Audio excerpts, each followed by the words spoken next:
In this video, we're going to learn how to test the difference between two proportions. A random sample of 800 people showed that 120 of them had purchased or planning to purchase a fishing license.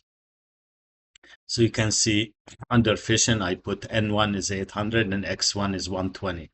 N1 is called the number of observations in the first sample, and X1 is called the number of successes in the first sample. An independent random sample of 720 people, so N2 is 720, showed that 114 of them had purchased or planned to purchase a hunting license. So X2, the number of successes is 114 here. Sorry. Let me change this one to 14. All right. Do the data indicate that the proportion of people who hunt is different from proportion of those who fish? So this is a test for proportion. You don't use the mean, you use a proportion. The null hypothesis is a statement of equality as always, so P1 equals P2. And the alternative hypothesis is P1 not equal to P2 because he says different from. Different from means not equal to, and that's the claim. We're going to run a proportion test. It's called the proportion stats to sample with summary, and I'm going to show you how we go to this one. We go to stat, proportion stat to sample with summary. Let's enter the data. Number of successes is 120. It's a smaller number. Number of observation is 800.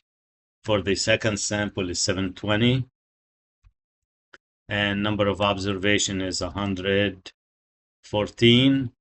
Okay, you need to choose, don't touch the zero, leave the zero alone. You need to choose the right sign for the alternative, which is not equal, and by default it is not equal here, so we're good. If you want the critical value, you can say show critical value, and you want a p-value plot, you can request that. And we're going to hit now compute right here. So compute, and let me show you the window. So Z is negative 0.45. And look at the p-value. P-value is big, so you will not reject the null hypothesis. It's 0.6531. And let me show you a visual of the p-value here.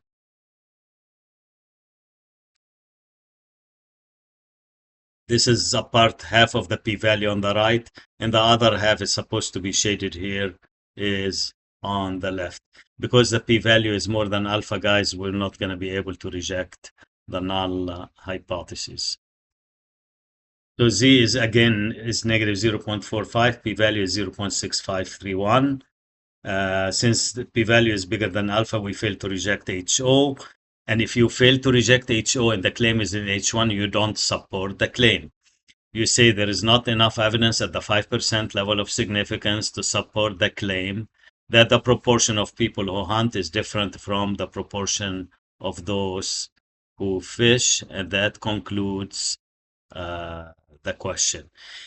If you are to use the critical value method, let me show you something. You see the critical number here, because I have two tails, it's different from two-tail test. The critical number is negative 1.96 and 1.96.